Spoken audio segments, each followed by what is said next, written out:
श्री गरुड़ जी महाराज की जय।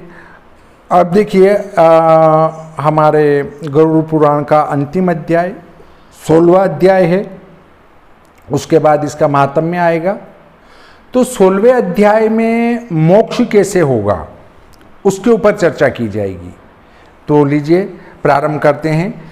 गरुड़ उवाच श्रुता मया दया सिंधु या ज्ञानात् जीव संस्रति अधुना श्रोतुमिच्छामि मोक्षोपायं सनातनं भगवान् देवदेवेश शरणागत वत्सलः असारे घोर संसारे सर्वदुख मलीमसे। भगवत भक्ति द्वारा मोक्ष प्राप्त सुनकर गरुड़ बोले, हे दया सिंधु, भगवान अज्ञात द्वारा जीवन का जन्म मरण मैंने सुन लिया, अब कृपा कर सनातन मोक्ष का कारण कहिए। हे देवादि देव शरणागत प्रतिपालक भगवान, दुख रूप महाअंधकारमय अज्ञानक संसार में नाना विध शरीरस्था अनंत जीव राशियः जायन्ते च म्रियन्ते च तेषां मन्तो न विद्यते सदा दुःखातुरा एव न सुखी विद्यते क्वचित् केनोपायेन मोक्षेश मुच्यन्ते वद मे प्रभो। अनेक प्रकार के जीवों का मरण होता रहता है जिसका अंत नहीं। वे जीव सदा दुखी रहते हैं, कभी सुखी तो होते ही नहीं। कृपा करके कोई उपाय बताइए कि उनका मोक्ष कैसे होगा। श्री भगवान वाच शृणुतार्क्ष्य प्रोक्ष्यामि यन्मान् त्वं परिपृच्छसि यस्य श्रवणमात्रेण संसारान्मुच्यते नरः अस्ति देवः परब्रह्मस्वरूपी निष्कलः शिवः सर्वज्ञ सर्वकर्ता च सर्वेषु निर्मयो द्वयः। श्री भगवान बोले, हे गरुड़ सुन, मैं उपाय कहता हूँ जिसके श्रवण मात्र से मनुष्य संसार से मुक्त हो जाता है। इस देव जगत में परब्रह्म स्वरूप निष्कल शिव सर्वज्ञ जगतकर्ता सबके ईश्वर निर्मल द्वैत भाव रहित हैं। स्वयं ज्योतिरनाद्यंतो निर्विकार परात्पर निर्गुण सच्चिदानंदस्तदंशात् जीव संज्ञकः अनाद्य विद्योपहताद्यथाग्नो विस्फुलिंगकाः देहाद्युपाधि संविनास्ते कर्मभिरनादिभिः। स्वयं प्रकाशमान आदि अंतरहित निर्विकार परे से परे निर्गुण सच्चिदानंद ब्रह्म पर ब्रह्म भगवान है। उसका अंश ही जीव संज्ञक है। यह भगवद अंश जीव भगवान से अग्नि की चिंगारी की भांति अभिन्न है, किंतु अनादिकाल से अविद्या से उपहत एवं कर्मों के संग से देहादि की उपाधि से युक्त हैं। सुख दुख प्रदेय पुण्य पाप रूपे नियंत्रिता तत्जायति यूतम देह मायुर्भोग च कर्मजं प्रति जन्म प्रपद्यन्ते श्यामपि परम पुनः स सूक्ष्मलिंगम शारीर मामोक्ष दक्षरम खग। सुख देने वाले पापों के द्वारा बंधन में पड़कर उस जाति के अनुकूल कर्मों के अनुसार शरीर आयु एवं भोग इन सबको हे गरुड़ मोक्ष होने तक हर एक जन्म में सूक्ष्मलिंग शरीर के साथ वह पाता रहता है। स्थावराः क्रमायश्च जाः पक्षिणः पशवो नराः धार्मिकाः स्त्रीदशास्तद्वन्मोक्षिणश्च यथाक्रमं चतुर्विध शरीराणि धृत्वा मुक्त्या सहस्रशः सुकृतान् मानवो भूत्वा ज्ञानी च मोक्षो माप्नुयात्। स्थावर वृक्ष आदि जीव कृमि बकरी आदि तथा पक्षी मनुष्य और देवता जैसे ये मोक्ष अधिकारी हैं। चार प्रकार के शरीर स्वेदज अंडज उद्भिज जरायुज हजारों जन्म को भोगते हुए मनुष्य होकर ज्ञानी बनता है। चतुराशीति लक्षेषु शरीरेषु शरीरिणां न मानुषं विना अन्यत्र तत्वज्ञानं तु लभ्यते। अत्र जन्म सहस्राणां सहस्रेरपि कोटिभिः कदाचिल्लभते जंतुर्मानुषं पुण्य संचयात्। 84 लाख योनियों में शरीरधारियों को मनुष्य शरीर के बिना अन्य किसी शरीर में तत्वज्ञान की प्राप्ति नहीं होती। इस जगत में अनंत जन्मों को वर्ण करते करते कहीं पुण्यों के उदय से जीव भी मनुष्य जन्म पाता है।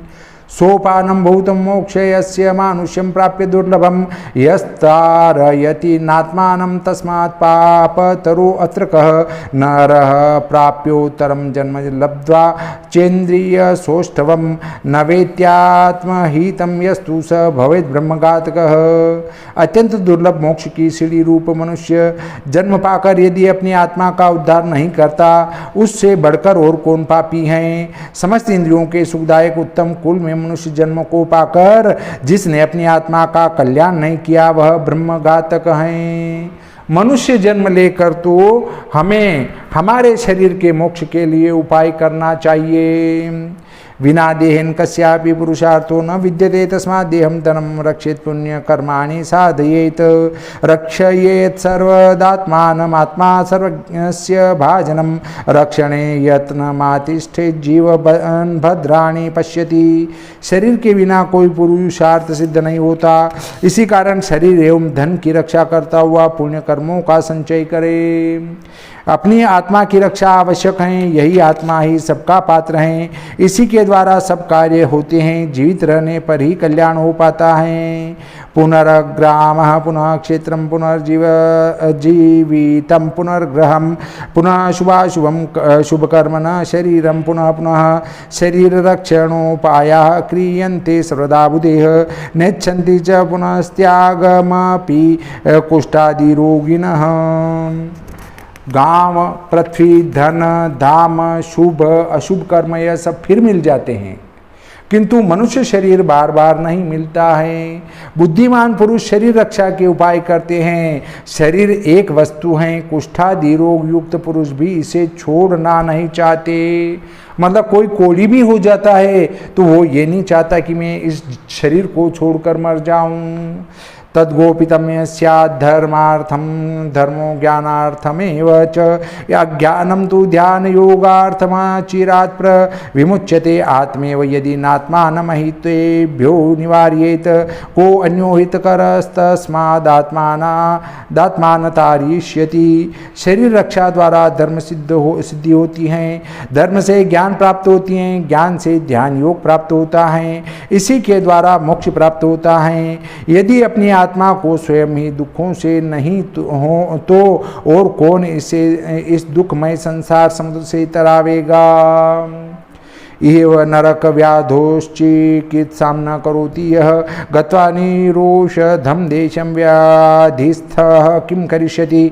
व्याघ्रीवास्ते जरा चायुर्याति भिन्नघटाम्बुवत् निध्नन्ति रिपु वज्रोगास्तमाश्रेय समभ्यसेत। और जो इसी मनुष्य जन्म के अपने नरक रूप रोग की औषधि नहीं कर लेता तो फिर जहाँ औषधि ही नहीं मिलती वहाँ रोगी होकर जाने पर देश में किस प्रकार रोग मुक्त हो सकेगा। वृद्धावस्था तो सामने मुंह बनाए सीनी की भांति खड़ी है और आयु टूटे हुए घड़े में से पानी की बिंदुओं के समान निकली जा रही हैं और रोग शत्रु की भांति नाश कर रहे हैं। इन्हीं कारणों से अपने कल्याण के लिए प्रयत्न करना उत्तम है। यावन्नाश्रयते दुःखं यावन्नायातीन्त चाब्दः यावन्नेन्द्रिय विकल्प तावत् श्रेयसमभ्यसेत यावत्तिष्ठति देहो अयं तावत् तत्त्वं समभ्यसेत संदीप्त कोण भवने कूपम खनति दुर्मतिः। जब तक इस शरीर में दुख विपत्ति रोग आदि तथा इंद्रियों की विकलता नहीं आती तब तक आत्मा का कल्याण कर लेना उत्तम है। जब तक यह मनुष्य शरीर प्राप्त है तब तक परमार्थ तत्व का अभ्यास कर लेवे, क्योंकि घर में आग लग जाने पर कूप खोदने बैठना यह बुद्धिमत्ता नहीं है। रोगादि लग जाने पर फिर तत्व विचार नहीं हो सकता। कालो न ज्ञायते नानाक्रायेह संसार संभवेह सुखम दुखम जनो हंत न वेत्ति हितमात्मनः जाता नार्तात्मा अमृता नापदग्रस्तान् दृष्ट्वा च दुःखितान् लोको मोहसुरां पीत्वा न विभयते कदाचन। संसार में उत्पन्न हुए नाना प्रकार के कार्यों में आसक्त होने के कारण समय जाता नहीं जाना जा सकता। सुख दुख एवं अपना कल्याण भी नहीं जान सकता। जन्म लेते मरते एवं आपदग्रस्त रोगी मनुष्यों को अपने सामने देखते हुए भी इस जीव ने ऐसा मोह मदिरा पान कर लिया है जिससे यह किसी प्रकार भी नहीं डरता। संपद स्वप्न संकाशा यौवनम कुसुमोपमं तद्चापालमायुष्यं कस्य स्याज्जानतो धृतिः शतं जीवितमताल्पं निद्रालस्येस्तदर्धकं बाल्यरोगजरा दुखे स्वल्पं तदपि निष्फलम्। धन संपत्ति स्वप्न की तरह, जवानी फूलों की भांति शीघ्र कुम्हला जाने वाली है, आयु बिजली के समान चंचल है। इस प्रकार के न हो जाने पर फिर किसी को धैर्य रहता है। 100 वर्ष की आयु आदि निंद्रा एवं आलस्य में बीत जाए और 20 वर्ष वृद्धावस्था में शेष मध्य की अवस्था ग्रह शक्ति में निमट जाए तो इस प्रकार की 100 वर्ष की आयु भी निष्फल है।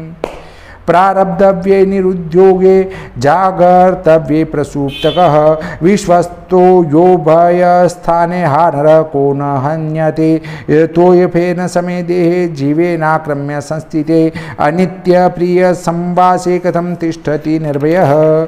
मोक्ष प्राप्ति के लिए उद्यम न करना, पर ब्रह्म चिंतन में निंद्रा करना, भय के स्थान में निश्वास किए रहना, इस प्रकार से रहने वाला कौन सा मनुष्य दुख नहीं पाता। जल बुद्ध के समान इस शरीर में वह जब जीव स्थित हैं जिसमें प्रिय स्त्री पुत्रादिकों का मिलाप भी अनित्य है, सो फिर वह किस प्रकार निर्भय रह सकता है। बुलबुले की तरह हमारा जीवन है, इसको व्यर्थ मत जाने दो, जैसे ही बाहर आया और फूट जाएगा। अहिते हित संज्ञः स्याद्ध्रुवे ध्रुव संज्ञकः अनर्थे चार्थम विज्ञानः स्वमर्थम यो न वेत्ति सः पश्चन्नपि प्रस्खलति प्रणवन्नपि न बुध्यति पठन्नपि न जानाति देवमाया विमोहितः। अहितकारी दुखदायक वस्तुओं को वह सुखदायक मान बैठता है, अनित्य वस्तु को नित्य माने हुए हैं, अनर्थ में अर्थ बुद्धि रखता है। इस प्रकार का अज्ञानी जीव अपने वास्तविक तत्व मोक्ष को जान ही नहीं सकता। देव माया से विमोहित हुआ वह जीव सामने दुख को देखते हुए मोक्ष साधन से फिसल पड़ता है। शास्त्र सुनते हुए भी नहीं समझता, पढ़ते हुए भी ईश्वर तत्व को नहीं समझता। तन्निमज्जगदीदं गंभीरे कालसागरे मृत्युरोगजराग्राहेर्न कश्चिदपि बुध्यते प्रतिक्षणमयं कालः क्षीणमाणो न लक्ष्यते आमकुंभ इवाम्बस्थो वशीर्णो न विभाव्यते। अत्यंत गंभीर काल रूप समुद्र में डूबता हुआ यह जगत मृत्यु रोग जरा आदि मगरमच्छों से पकड़ा हुआ कुछ नहीं जान सकता। यह काल तो जल में रखे हुए कच्चे घड़े की भांति क्षण क्षण में क्षीण हो रहा है, इस प्रकार क्षीण होता हुआ किसी को दिखाई नहीं देता। युज्यते वेष्टन वायुराकाशस्य च खंडनम ग्रंथनम च तरंगाणामास्थानायुषी युज्यते पृथिवी दह्यते येन मेरुश्चापि विशीर्यते शुष्यते सागर जलम शरीरस्य च का कथा। यदि किसी प्रकार वायु को रोका जाए तो रुक जाएगी, एवं आकाश का खंडन भी हो सकेगा और तरंगों का ग्रंथन भी हो जाएगा, किंतु आयु की स्थिरता कभी नहीं हो सकेगी। जिस काल के द्वारा पृथ्वी भी जल जाती है, मेरू पर्वत भी टुकड़े टुकड़े हो जाता है, समुद्र का जल भी सूख जाता है, तो फिर शरीर की बात ही क्या है कि यह किस प्रकार स्थिर हो सकता है। अपत्यम में कलत्रम में धनम में बांधवाश्च में जलपदंतमिति मर्त्यानि अर्णम हंति कालव्रको बलात् इदं कृतमिदं कार्यमिदमन्य कृता कृतम् एवमिहासमायुक्तं कृतान्तः कुरुते वशमा। मेरी संतान मेरा कलत्र है, मेरा धन है और मेरे बंधु हैं। इस प्रकार मेरे के शब्द में कहती हुई मनुष्य रूप बकरी को काल रूप भेड़िया अचानक ही बलपूर्वक पकड़ कर ले ही जाता है। काल एक ऐसा बली है, मनुष्य चाहे कहता रहे कि अमुक कार्य मैंने कर लिया है, यह कार्य शेष है, इस प्रकार के विचार करते हुए पुरुष को झट अपने वश में कर लेता है। स्वकार्यमद्य कुर्वीत पूर्वाहणे चापहराणिकं न हि मृत्यु प्रतीक्षेत कृतं वाप्यथवा कृतं जरादर्शितपन्थानं प्रचण्डव्याधिसैनिकं मृत्युशत्रुमधिष्ठोऽसि त्राता किं न पश्यसि। इसी कारण धर्म का कार्य यदि कल करना हो तो आज कर डाले, दूसरे पहर का काम इसी प्रहर में कर ले। मृत्यु कृताकृत किसी की भी प्रतीक्षा नहीं करती, वृद्धावस्था ही जिसे रास्ता दिखाती हैं। इसी प्रकार मृत्यु रूप शत्रु भयानक रोग व्याधियों की सेना लेकर तुम्हारे सिर पर बाजता गाजता आ रहा है, तो फिर अपनी रक्षा करने वाले ईश्वर की ओर क्यों नहीं देखता। तृष्णा शुचि विनिर्भिन्नं सिक्तं विषय सर्पीपा रागद्वेषानले पक्वं मृत्युरश्नाति मानवं बालाश्च यौवनस्थाश्च वृद्धान् गर्भगतानापि सर्वानाश विशते मृत्युरेवं भूतमिदं जगत। यह मनुष्य का शरीर एवं मांसपिंड है, तृष्णा रूप सुई से निर्भिन्न होकर उसी ही शलाका पर भूनने के लिए बिंद गया है। विषय वासना रूप घी से संयुक्त किया गया है, राग द्वेष रूप अग्नि पर पक रहा है। पक जाने पर मृत्यु आकर इसे भक्षण करता है। गर्भ में आए हुए बालक, जवान, बूढ़े कोई भी हो, मृत्यु तो सबको अपना ग्रास बनाकर ही छोड़ता है। यह जगत इसी प्रकार का है। स्वदेहमपि जीवोऽयं मुक्त्वा याति ये मालयं स्त्री मातृ पितृ पुत्रादि संबंधः केन हेतुना दुःखमूलं हि संसार यस्यास्ति स दुःखितः तस्य त्यागः कृतो येन सुखी नापरः क्वचित्। यह जीव तो अपने को भी छोड़कर यमलोक में चला जाता है, तो फिर स्त्री पुत्र कलत्र माता पिता के साथ संबंध कैसा। यह संसार तो दुख मूल है, जो भी संसार में आ सकते हैं वह दुखी हैं, जिसने इसका त्याग कर दिया है वह सुखी है और कोई भी नहीं है। प्रभवं सर्वदुःखानामालयं सकलापदाम् आश्रयं सर्वपापानां संसारं वर्जयेत् क्षणात्। लोहदारुणमये पाशे पुमान् बद्धो विमुच्यते, पुत्रदारमये पाशेर्मुच्यते न कदाचन। सब दुखों के उत्पन्न करने वाले इस प्रकार की आपत्तियों के स्थान, सब प्रकार के पापों के आश्रय रूप इस संसार को अवश्य ही त्याग करे। लोहे लकड़ी आदि के मजबूत रस्सों से बंधा हुआ तो शीघ्र छूट सकता है, किंतु स्त्री रूप रसों से झगड़ा हुआ कभी नहीं छूट सकता। यावत कुरुते जंतु समन्दान् मनसा प्रियान् तावन्तो अस्य निखन्यन्ते हृदये शोकशङ्कवः वञ्चिता शेषवित्तेस्तेर्नित्यं लोको विनाशितः हो हन्त विषयाहारेर्दहस्ते इंद्रियस्करेह। मनुष्य अपने मन को प्रिय लगने वाले जितने भी संबंधी बनाता है, उतनी ही शोक रूप के लिए अपने हृदय में ठोकता है। अर्थात पुत्रादि प्रिय संबंधियों की मृत्यु होने पर शोक किली द्वारा हृदय छलनी हो जाता है। विषयों का आहार करने वाले इसी शरीर में रहने वाले इंद्रिय रूप चोरों ने सारे जगत के विचार रूप धन को हर लिया है, इसने सारे जगत का विनाश किया हुआ है। मांस लुब्धो यथा मत्स्युलोह शंकुम न पश्यति, सुख लुब्धस्तथा देहि यमपाशम न पश्यति, हिताहितं न जानन्तो नित्यमुन्मार्गागामिनः कुक्षिपुराणनिष्ठा ये ते नरा नारका खग। जिस प्रकार मांस पिंड का लोभी मत्स्य फांसने के लिए डाले गए लो शंकु को नहीं देखता, उसी प्रकार सुख में लोभी यह देहदारी भी यमपाश को नहीं देखता। हे गरुड़, जो अपनी भलाई बुराई को नहीं जानते एवं खोटे मार्ग पर आरूढ़ होकर केवल पेट भरना ही जानते हैं, ऐसे पुरुष नरकगामी होते हैं। निंदादि में तुनाहारा सर्वेषां प्राणिनां समा, ज्ञानवान् मानवः प्रोक्तो ज्ञानहीन पशु स्मृतः। प्रभाते मलमूत्राभ्यां मध्यगेरवो, रात्रो मदन निद्राभ्यां बाध्यन्ते मूढ़मानवाः। सोना, जागना, मिथुन, आहार आदि तो सब प्राणियों में एक जैसा है, किंतु मनुष्य में हित अहित जानने का ज्ञान विशेष है। जो मनुष्य इस ज्ञान से ही नहीं वह पशु समझा जाता है। अज्ञानी पुरुष अपनी आयु को व्यर्थ के कामों में गुजार देता है, उसका प्रातः काल तो मल मूत्रादि निवृत्त करने में लगता है। स्वदेह धन दारादि निरता सर्वजन्तवः जायन्ते च म्रियन्ते च हा हन्ता ज्ञानमोहिताः तस्मात् संगः सदा त्याज्य सर्वस्त्यक्तु न शक्यते महद्भिः स कर्तव्य संत संगस्य भेषजम्। इस प्रकार के अज्ञानी पुरुष अपने देह धन स्त्री पुत्र कलत्र आदि में मोहित होकर जन्मते और मरते रहते हैं। इसी कारण संग सर्वथा त्याग करे। यदि सब त्याग नहीं हो सकता तो श्रेष्ठ पुरुषों का संग करे, क्योंकि श्रेष्ठ पुरुषों का संग दुखों से छुड़ाने के लिए परम औषधि है। सत्संगश्च विवेकश्च निर्मलम नयनद्वयम् यस्य नास्ति नरः सोऽथम कथम न स्याद् मार्गगः न स्ववर्णाश्रमाचार्य निरता सर्वमानवा न जानन्ति परम धर्मं वृथा नश्यति दाम्भिका। सत्संग तथा विचार्य दोनों निर्मल नेत्र हैं। जिन पुरुषों के यह नेत्र नहीं वे अंधे हैं, फिर क्यों न कुमार्ग में जावें।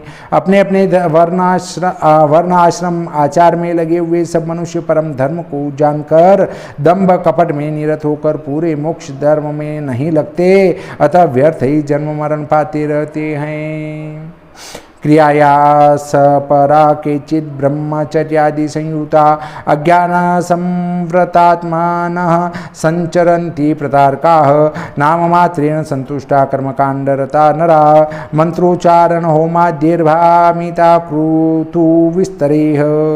कई एक धर्म तत्व को न जानते हुए यज्ञ आदि कर्मों में आसक्त होकर परिश्रम करते हैं, एवं कई एक मोक्ष धर्म न जानते हुए ब्रह्मचर्या आदि में संलग्न होकर क्षुधा तृषा आदि सहन करते हैं, किंतु यज्ञ व्रत आदि के मूल कारण मोक्ष धर्म का इनको लक्ष्य न समझकर ही विचार युक्त न होकर प्रचारक बने बैठे हैं। और कई एक कर्मकांड में परायण होकर केवल मंत्रों का उच्चारण तथा होम आदि ही मुक्ति कारक हैं, ऐसा समझकर ही ज्ञान से रहित हो रहे हैं। उनकी भांति बुद्धि यह नहीं समझ सकती कि ज्ञान के बिना मुक्ति मिलती ही नहीं है। एकम भुक्तोपवासाध्येर नियमे कायशोषणेह मूढ़ा परोक्षमिच्छन्ति मम माया विमोहिता देह दंडन मात्रेण का विमुक्तिर विवेकिनां वाल्मीकताडनादेव मृत कुत्र महोरगः। एवं कई एक शरीर को सुखाने वाले ब्रह्म उपवास आदि कड़े कड़े नियमों से मोक्ष चाहते हैं। मेरी माया से विमोहित होकर वे मूर्ख यह नहीं समझते कि मोक्ष का कारण तो ज्ञान ही है। केवल शरीर के व्रत आदि उपवासों से कहीं अज्ञानी पुरुषों को मुक्ति मिलती है, मुक्ति तो ज्ञान द्वारा मिलती है। सर्प की बांबी की ताड़ना करने से महासर्प नहीं मारा जा सकता है। जटा भार विनिर्मुक्ता दाम्बिका वेशधारिणः भ्रमन्ति ज्ञानी वल्लोके भ्रामयन्ति जनानपि संसारज सुखासक्तं ब्रह्मज्ञोऽस्मीति वदामिनं ब्रह्मकर्मो भयभ्रष्टं तं त्यजेदन्त्यजन्यथा। जटाओं का बोझ सिर पर रखे हुए दंभ कपट के वेश धारण किए हुए अज्ञानी पुरुष ज्ञानियों की भांति जगत में भ्रम रहे हैं और औरों को भी भ्रम में डाल रहे हैं। इस प्रकार के अज्ञानी जन सांसारिक सुखों में आसक्त होकर अपने आप को ब्रह्मज्ञानी कहते हुए ऐसे कर्म मार्ग एवं ब्रह्म दोनों से भ्रष्ट हैं, उन्हें चांडाल की भांति त्याग कर देवे।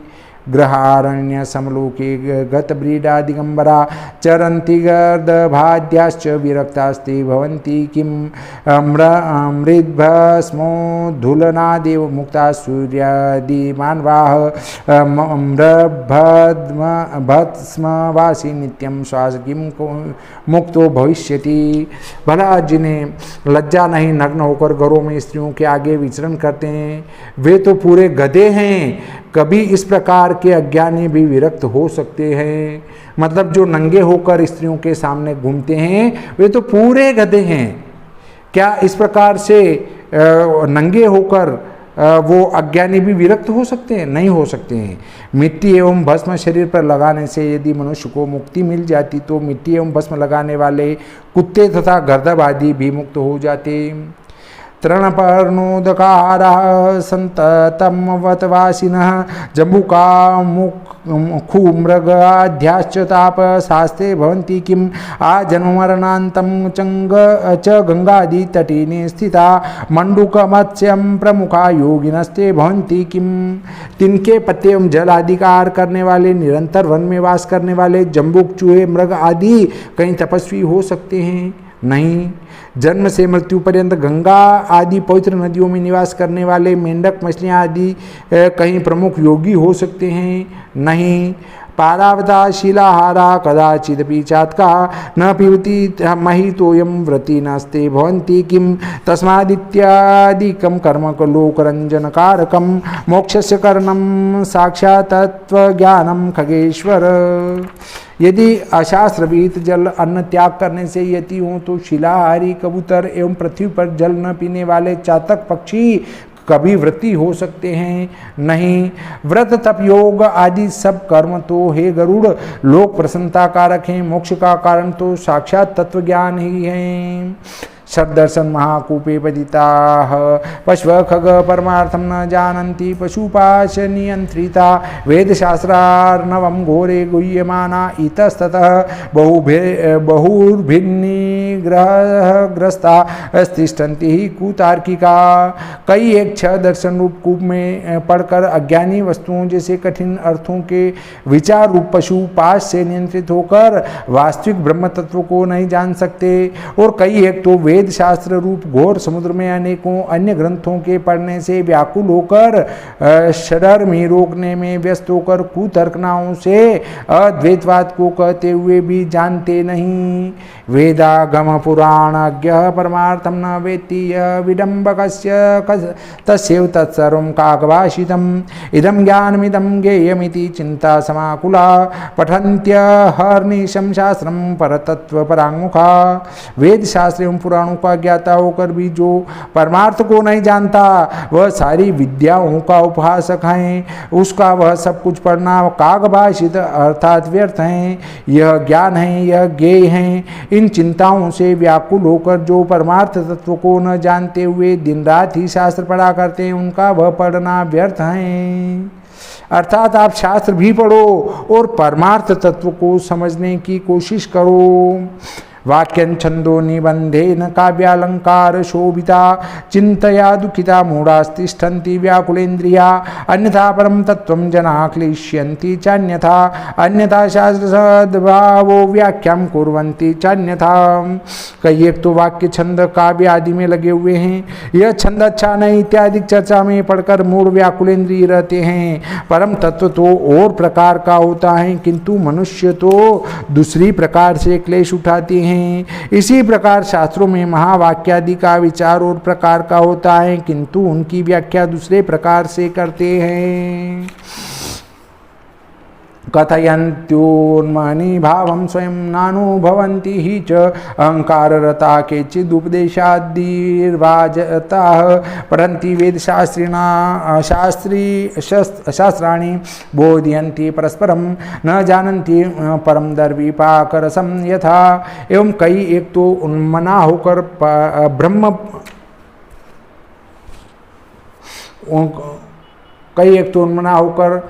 ब्रह्म परता कहते हैं कि किंतु स्वयं अनुभव नहीं करते। कई एक अहंकार युक्त होकर गुरुओं के उपदेश ग्रहण करते हैं। कई वेद शास्त्र पढ़कर दूसरों को उपदेश देते हैं, किंतु स्वयं ब्रह्म तत्व नहीं जानते। जैसे कलछी पाक रस में फिरती हुई भी पाक स्वाद को नहीं जानती।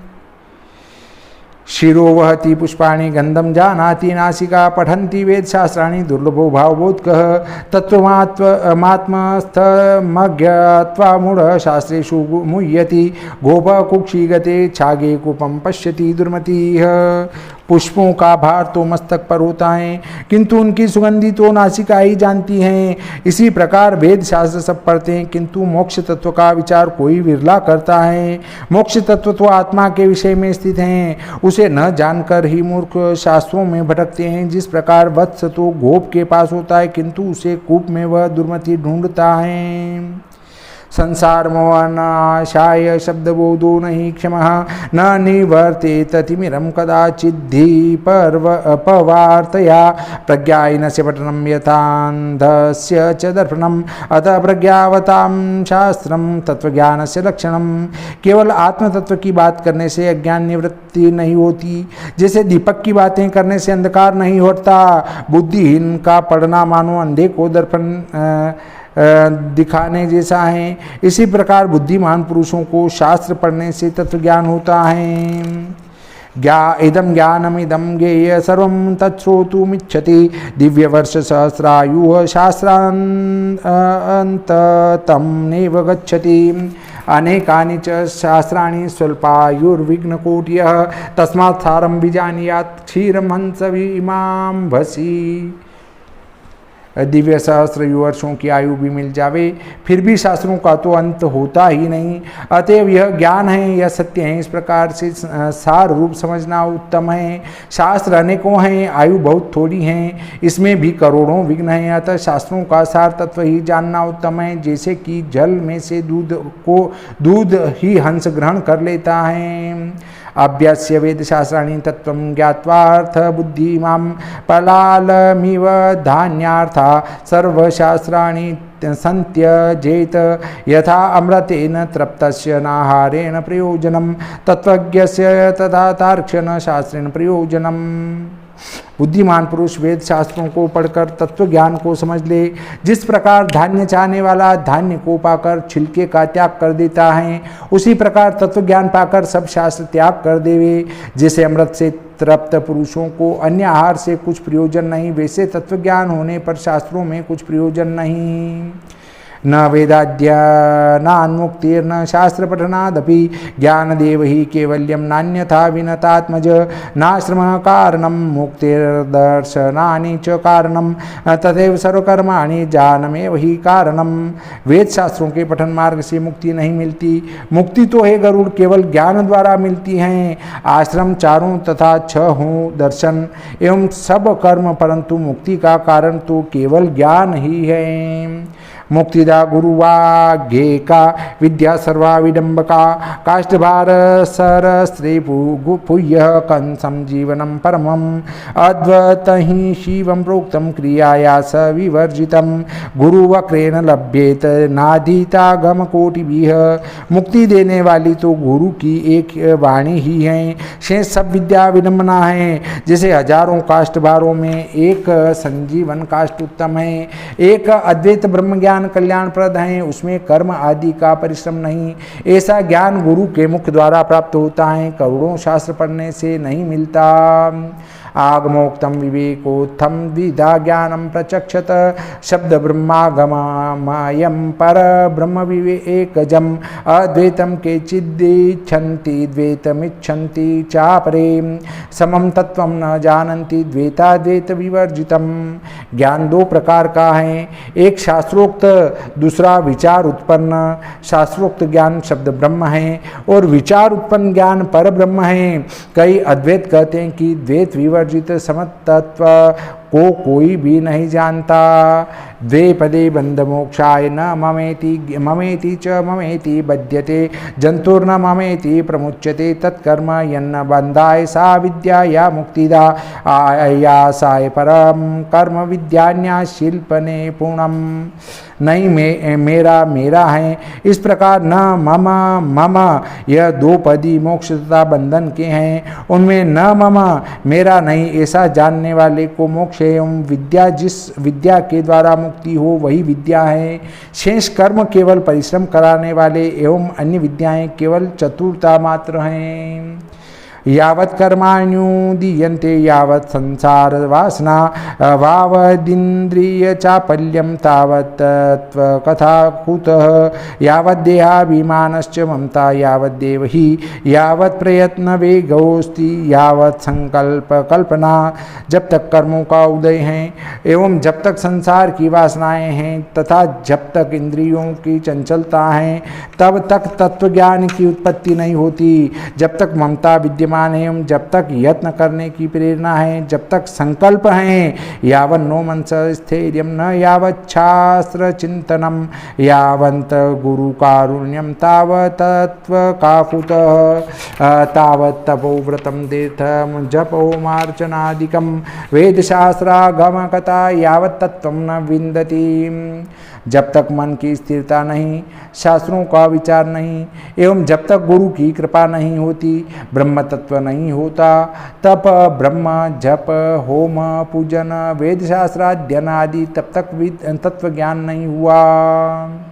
तस्मात् सर्वं प्रयत्नेन सर्वावस्थासु सर्वदा तत्वनिष्ठो भवेत् तत्तार्क्ष यदि चेन्मोक्षमात्मनः धर्मज्ञानप्रसूनस्य स्वर्गमोक्षफलस्य च तापत्रयादि संतप्तच्छायां मोक्षतरुः श्रयेत। इस कारण हे गरुड़ सब प्रयत्नों के द्वारा सारी अवस्थाओं में सर्वदा मोक्षार्थी तत्व ज्ञान के समझने की चेष्टा करे। 3 प्रकार के तापों से तृप्त हुआ पुरुष तो धर्म ज्ञान रूप पुष्पों वाले स्वर्ग तथा मोक्ष रूप फल वाले मोक्ष वृक्ष की छाया का आश्रय ले। तस्मात् ज्ञानेनात्म तत्वं विज्ञेयं श्री गुरोर्मुखात् सुखेन मुच्यते जंतुर्घोर संसार वंदनात् तत्वज्ञ शांति मंकृत्यम शृणु वक्ष्यामि ते अधुना येन मोक्षम वाप्नोति ब्रह्म निर्वाण संज्ञकम। इसी कारण श्री गुरुमुख से ज्ञान के द्वारा आत्म तत्व को जाने, तब वह प्राणी घोर संसार के बंधन से छूटकर मुक्त होता है। हे गरुड़, अब मैं तुझे तत्वज्ञानी के अंतिम कृत्य को कहता हूँ, सो सुन, जिससे वह ब्रह्म निर्वाण मोक्ष को प्राप्त होता है। अंत काले तु पुरुषागति गत साध्व सह छिन्द्याद संग शस्त्रेणम स्पृहा देहे अनु ये अचताम ग्रहात् प्रव्रजितो धीर पुण्यतीर्थ जलाप्लुत शुचो विवेक्त आसीनो विधिवत कल्पितासने। जिस समय उस पुरुष का अंतकाल समीप आवे, तब तक मृत्यु से निर्भय होकर वैराग्य रूप शास्त्र से शरीर को तथा संबंध रखने वाले पुत्रादिकों की चाहना त्याग करे। मतलब जब मरने वाले हों तो पुत्र पौत्र आदि किसी में कोई जीव नहीं रखना। घर से निकलकर धैर्य के साथ पवित्र तीर्थ जल में स्नान करे, पवित्र होकर एकांत स्थान में विधि पूर्वक आसन पर बैठे। अभ्यासेन मनसा शुद्धम विव्रत ब्रह्माक्षरम परम मनो यच्छेद श्वासो ब्रह्म बीजम विस्मरन् नियच्छेद विषयेभ्यो अक्षान् मनसा बुद्धि सार्थः मन कर्म भीराक्षिप्तम शुभार्थे धार्ये धिया। पीछे आकर मकार स्वरूप शुद्ध ओम का स्मरण करता हुआ मन का निरोध करके श्वासों को जीते, बुद्धि को सारथी बनाकर मन द्वारा अपनी इंद्रियों को विषयों से हटावे, शुभाशुभ कर्मों से मन को चलाकर भगवान के स्वरूप में लगावे। अहम ब्रह्म परमं धामं ब्रह्माहम परमं पदम एवं समीक्ष चात्मानमात्मन्याधाय निष्कले ओमित्येकाक्षरं ब्रह्म व्याहरन् मामनु स्मरण यह प्रयाति त्यजन देहम स याति ब्रह्म गतिम। पीछे ब्रह्म में एकांत रूप धारण करे, अर्थात मैं हूँ, परम धाम परम पद रूप ब्रह्म में हूँ, इस प्रकार विचार करके शुद्ध आत्मा में अपने मन को लगा दे। इस प्रकार भगवान कहते हैं कि मेरा स्मरण करता हुआ ओम इस एकाक्षर का उच्चारण करता हुआ जो देह त्याग करता है वह परम गति को प्राप्त होता है। न यत्र दाम्बिका यान्ति ज्ञान वैराग्य वर्जिता सुधयस्तां गतिं तानहं कथयामि ते निर्माण मोहाजित संयदूषा अध्यात्म नित्यानि विनिवृत्त कामाः द्वन्द्वैर्विमुक्ता सुख दुःख संगैर्गच्छत्य मूढ़ा पदम व्ययन्तत। जिस परम गति को दाम्भिक पुरुष तथा ज्ञान वैराग्य रहित पुरुष नहीं प्राप्त हो सकते, उसे बुद्धि पुरुष नहीं प्राप्त करते। मैं तुझे कहता हूँ, मान मोह से रहित संग दोष को जीते हुए अध्यात्म ज्ञानी, कामनाओं से रहित सुख दुखादि द्वंद्व से विमुक्त हुए ऐसे ज्ञानी पुरुष ही उस अव्यय पद को पाते हैं। ज्ञान हृदय सत्य जले राग द्वेष मलापहे यह स्नाति मानसे तीर्थ स विमोक्षतम वाप्नुयात् प्रौढ़ वैराग्य मास्थाय भजते मामानन्य भाक पूर्ण दृष्टि प्रसन्नात्मा स विमोक्षम वाप्नुयात्। सत्य रूप से परिपूर्ण ज्ञान दोष रूप मल को धोने वाले ज्ञान रूप मानस तीर्थमय पवित्र सरोवर में स्नान करता है वह मोक्ष को पाता है। तीव्र वैराग्य को प्राप्त करके अनन्यता पूर्वक जो मेरा भजन करता है वही पूर्ण प्रसन्न होकर मोक्ष पाता है। त्यक्त्वा गृहं यस्तीर्थे निवसन्मरणोत्सुकः म्रियते मुक्ति क्षेत्रेषु स विमोक्षमवाप्नुयात्। अयोध्या मथुरा माया काशी कांचीवंतिका पुरी द्वारावती गेया सप्तिता मोक्षदायिकाः।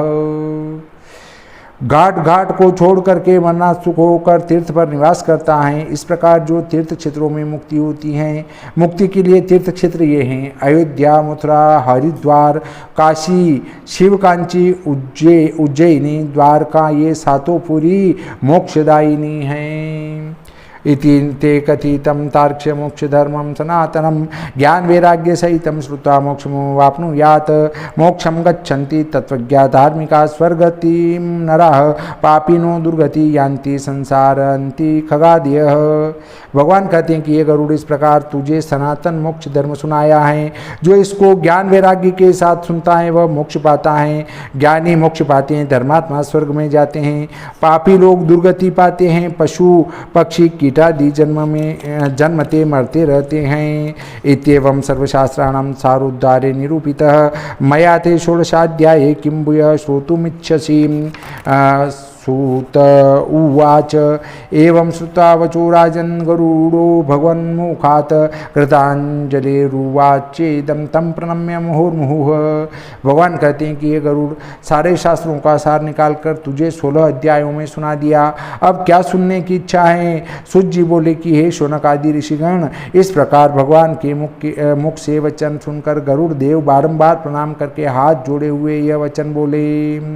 भगवान देव देवेश श्राव्ये वावचो अमृतं तारितो अहम तत्व त्वया नाथ भवसागरतः प्रभु स्थितोऽस्मि गत संदेहः कृतार्थोऽस्मि न संशयः। इत्युक्त्वा गरुडस्तूष्णीं स्थित्वा ध्यानपरो अभवत्। स्मरणाद् दुर्गति हर्ता भोजन यज्ञेन सद्गतिर्दाता यः पर्या निज भक्त्या ददाति मुक्तिं समं हरि पातु।